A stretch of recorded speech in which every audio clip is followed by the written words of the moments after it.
Hey friends, Justin here. If you're like me, you like getting quality gear at an affordable price. And to say that I've used a lot of gear from a lot of different brands over the decades would be putting it lightly. And I can confidently say that Decathlon is taking the lead as my favorite brand for picking up gear at a third or even a half the price of what it costs from other major brands. But the massive amount of gear that they offer can be intimidating, and not all the gear is the best. So I combed their website, picked up a whole bunch of their gear, tested it out, and today I'm going to be sharing with you guys my top picks for Decathlon gear so you can go check it out and find some quality gear at an affordable price. This is the second video that I'm doing in this series. I've done another video that I'll post a link to right up in the corner there, as well as the video description, where I go over Decathlon top picks like merino wool base layers, as well as a really cool ultralight pair of rain mitts. But stick around this video right to the end, because the last piece of gear that I talk about is something that I've been using a lot lately and is a contender for one of my favorite pieces of gear of 2021. The first piece of gear that I want to talk about today are toe socks. So toe socks are just regular socks, but then each of your toes gets its own cute little mini sock to encase it.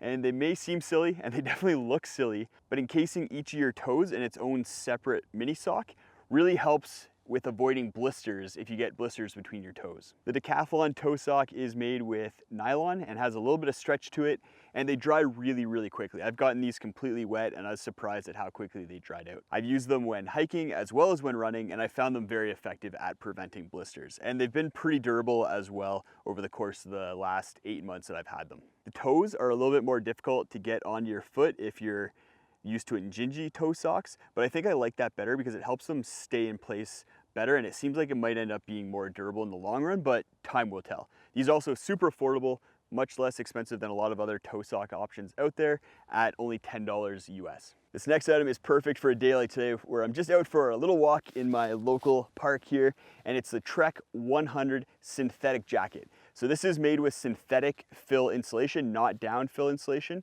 and it's 100% polyester. The cool thing with how Decathlon makes this jacket is that 25% of that insulation is actually made of recycled materials.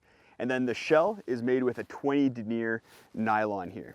I'm wearing the size extra large. The large does fit me, but it is pretty snug. I'm 5'10", 185 pounds with a 40-inch chest and 33-inch waist, just in case you wanted to see if it might fit you. The jacket only costs $50, but isn't something that I bring often for backpacking or hiking because it is a little bit heavy and a little bit bulky compared to some of the down options out there. If you want to save a few bucks compared to some of the down jackets that are out there, then you could take a look at this one. As well, a synthetic jacket's going to do a lot better if you live in a really wet environment. Something that I wish this jacket had, even though it's a great jacket, is a pocket in the chest here, either on the inside or the outside, in order to stick my phone or some sunglasses. Speaking of sunglasses, Decathlon also makes a really cool pair of photochromic glasses. So what photochromic means is that as the light changes, so if you're going into brighter or darker conditions, then the tint of the lens changes as well. So if it's a really sunny day like it is today, then the tint of the sunglasses is going to get much darker. Whereas if I walked into the forest over there, then the tint's going to get a lot lighter so that I can see in the shadows still. I really like using photochromic sunglasses when I'm out on multi-day trips because I can bring one pair of glasses and they're going to do well in all the different kind of light conditions that I might encounter, from forested areas to open areas to cloudy days to sunny days. I also use these glasses just for any sort of day hikes or running that I do as well because they are really good sunglasses. And I haven't found photochromic sunglasses that are as good as these ones for the same price. They're only $30, which is really affordable. I'll post links in the video description to all the gear that I'm talking about today so you can go and find it. It can sometimes be difficult to navigate and find things on Decathlon's website because of how many products they have and their naming scheme. Next up, we have a pair of winter boots,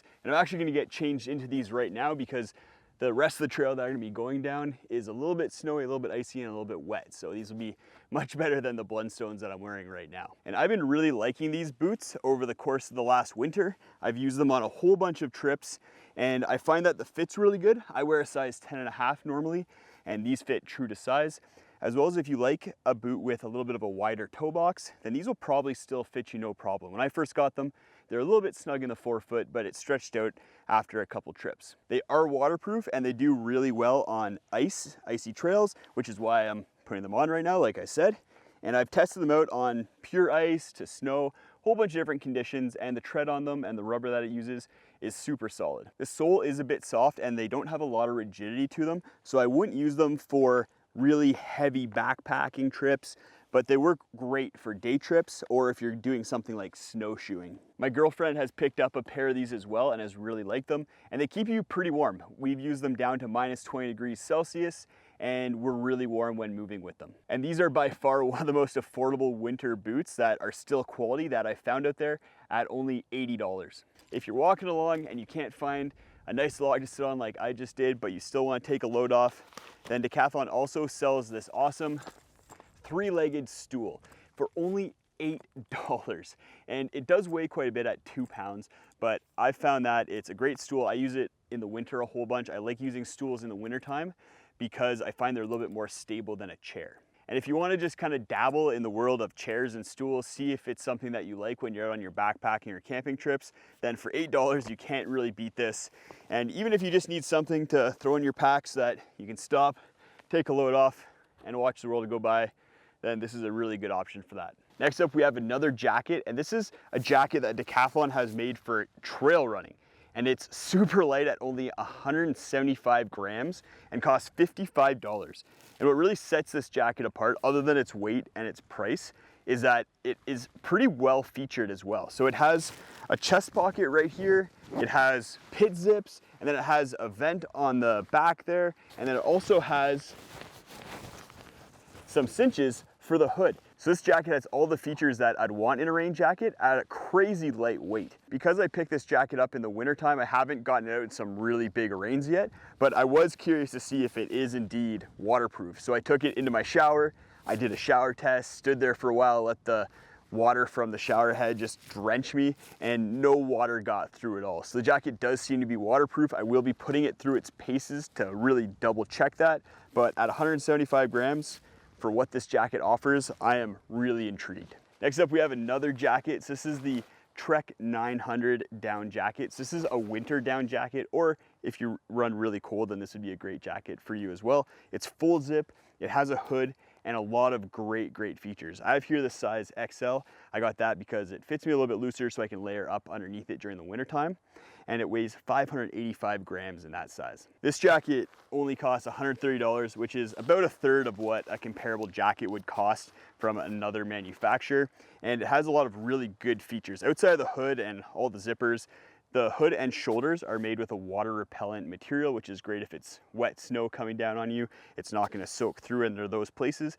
It has a lot of pockets, chest pocket, big mitten pockets down here, as well as cinches and a neck baffle as well to keep you extra warm when you're out on the trail. I've used this jacket a whole bunch in Canadian winters. It's kept me warm well into the negatives. If you run cold, this would be a great jacket for you for shoulder season as well. And if you don't need something quite this warm, then check out the Trek 100 down jacket. That'll also include a link to in the video description. I've done a full review of this jacket, and I'll post a link to that right up in the corner there. If there's any Decathlon gear that you guys have tried out that I haven't talked about in either of my 2 Decathlon top pick videos, let me know in the comments. I'm on the lookout for more great Decathlon gear so I can make the round 3 video of Decathlon top picks.